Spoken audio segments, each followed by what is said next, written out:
Yung sa'kin, ewan ko kung pare-parehas kami ng mga ibang players. Wala, gusto lang mansira ng pangarap ng iba, parang gano'n. Kasi yung iba naka-bootcamp talaga, eh. Eh, kami Hmm. parang online lang, bye-bye, ta's hindi kami nagpa-practice, parang gano'n. Wait lang, may question ako. So, I think hindi lahat ng viewers alam 'to, pero paano ba nabuo yung Darling? Sino nag-initiate? Yun. Kasi alam ko siguro may conversation na kayo diyan sa mga streams niyo, pero yung mga taong hindi nakakaalam, sino yung nagsimula?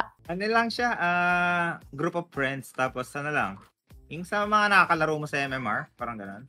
Tapos yung ibang kalaro naman namin, parang old ano rin, mga old pro player, parang gano'n. Tama ba ako, pagkakaintindi ko, yung salary or yung sweldo, galing sa ad break mo lang? Wala talaga sahod, parang gano'n. Ang ano lang is, Ah. libre ko lang ng Cobra at tsaka Yossi CEO, eh, parang gano'n.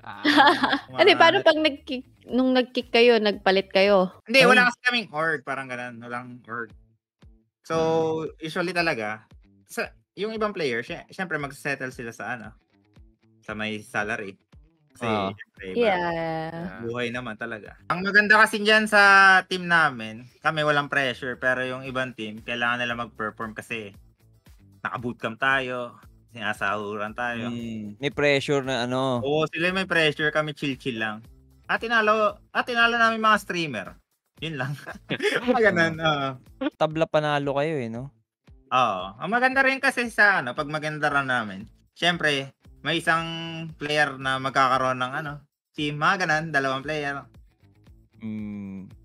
Napo-poach. Mapipitas. Napo-poach. Oo. Hanggang sa 10.0 siguro yan, yung Darling na yan.